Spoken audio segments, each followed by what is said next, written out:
ウランガスを人体実験に使用して手とか足、顔がウランガスに向かって離れて留置所の中に入っているのを見ました。Lo que acabas de escuchar, esa voz que confiesa haber participado en experimentos humanos, no es un recurso dramático. Es el eco real de una época donde el conocimiento, en lugar de salvar vidas, fue usado para destruirlas con frialdad metódica. Y lo más inquietante es que esto no fue un caso aislado, ni una historia de monstruos sueltos. Fue un sistema: laboratorios, cadenas de mando, presupuestos, órdenes, silencios y personas convertidas en números. Hoy, en Crimen Oculto, vamos a hablar de uno de los capítulos más oscuros de la Segunda Guerra Mundial: los experimentos con seres humanos. Lo haremos con respeto por las víctimas y sin recrearnos en el morbo, pero sin maquillar la realidad. Hubo ciencia sin ética, medicina sin humanidad y profesionales que cruzaron líneas que jamás debieron existir. Antes de seguir, quédate hasta el final, porque al cierre te contaré por qué este tema sigue siendo importante hoy y qué ocurrió con muchos de los responsables después de la guerra. Y si te interesan estas historias donde lo aterrador no viene de fantasmas, sino de decisiones humanas reales, suscríbete a Crimen Oculto y activa las notificaciones para no perderte los próximos episodios. El laboratorio del odio, la obsesión nazi por la pureza. Comencemos por el régimen nazi, porque su ideología convirtió la biología en propaganda y la medicina en un instrumento de persecución. La obsesión del nacionalsocialismo con la pureza de sangre llevó a clasificar a miles de personas como impuras, consideradas un peligro para el futuro de la nación. Bajo esa lógica deshumanizante, la vida de ciertos grupos era vista como prescindible y su cuerpo como material disponible para investigar. Muchos fueron enviados a campos de concentración y utilizados en procedimientos médicos forzosos. Hombres, mujeres y también menores de edad. Es difícil establecer cifras exactas, pero se sabe que una parte significativa de las víctimas de estos experimentos fueron niños y adolescentes atrapados en un sistema que los reducía a objetos. En Auschwitz, el nombre que aparece una y otra vez en testimonios y registros es el del Dr. Josef Mengele, apodado por algunos como el Ángel de la Muerte. Su figura se volvió símbolo de algo más grande: el uso del poder médico para infligir daño con apariencia de método. Mengele se interesó especialmente por rasgos físicos poco comunes y por las diferencias genéticas. Dentro de sus obsesiones, los gemelos ocuparon un lugar central. Se estima que realizó estudios y procedimientos forzosos con cientos de pares de gemelos, muchos de ellos niños. Lo que empezaba como una separación del resto de prisioneros, a veces con alimentación ligeramente mejor, para mantenerlos aptos para el seguimiento, terminaba en sesiones de laboratorio donde se aplicaban sustancias, se registraban reacciones y se imponían prácticas invasivas sin consentimiento y sin cuidado real por la supervivencia. En numerosos casos, cuando uno de los hermanos moría, el otro era asesinado para comparaciones internas. La lógica era fría y el resultado devastador.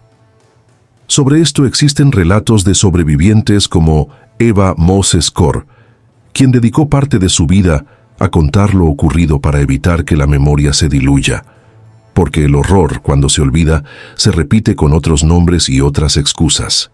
No fue solo Alemania. Experimentos secretos en Estados Unidos. Cuando se habla de experimentación humana en la Segunda Guerra Mundial, a menudo se piensa únicamente en el nazismo. Pero hubo otras prácticas oscuras en países aliados, también envueltas en secretismo.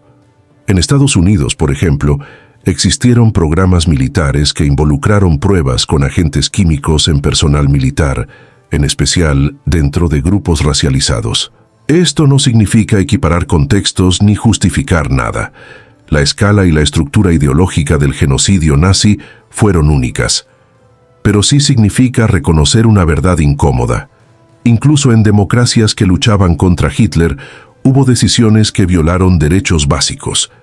En esos programas, algunos soldados participaron en pruebas para observar los efectos del gas mostaza, un agente químico conocido por sus consecuencias severas sobre piel, ojos y vías respiratorias. En ciertos casos, los participantes fueron informados de que habría riesgos, pero muchos no comprendían el alcance real ni las secuelas a largo plazo.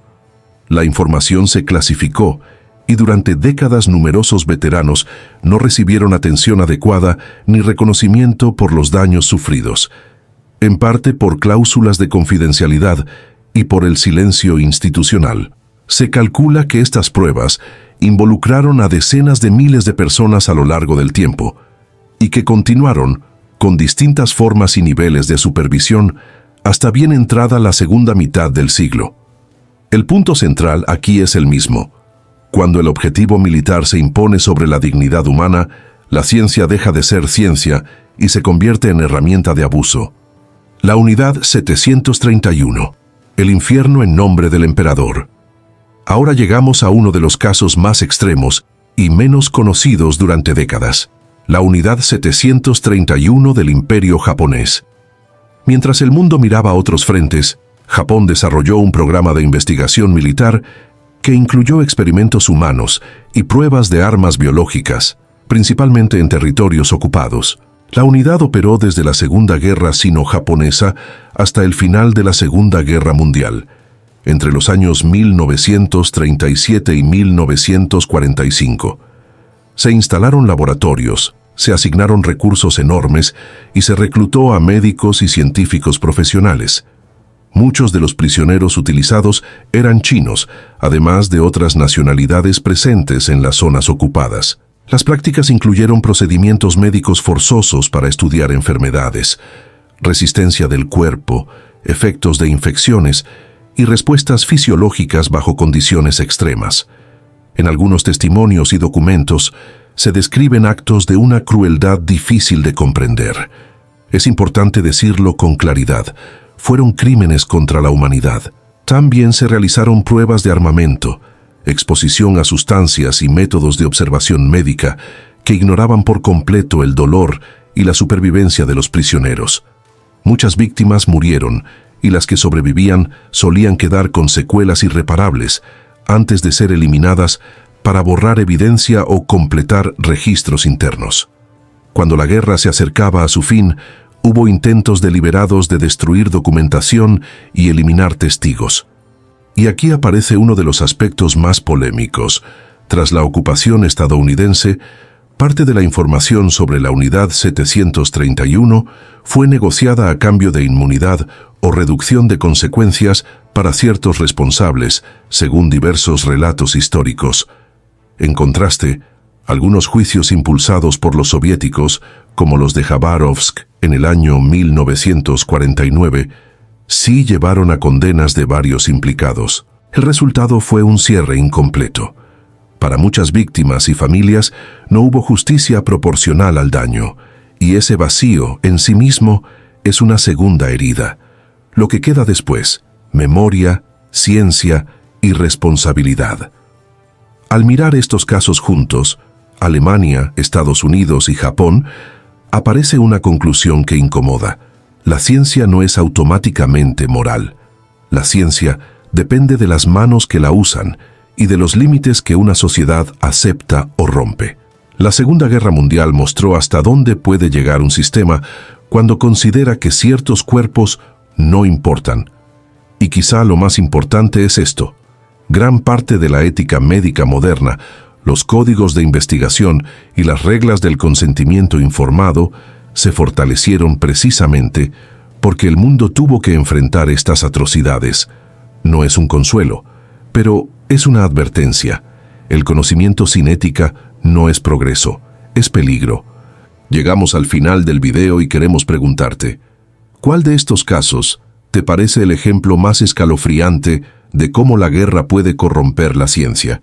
Déjanos tu respuesta en los comentarios y no olvides suscribirte a Crimen Oculto para conocer muchos más sucesos militares y humanos que dejaron una huella imborrable en la historia.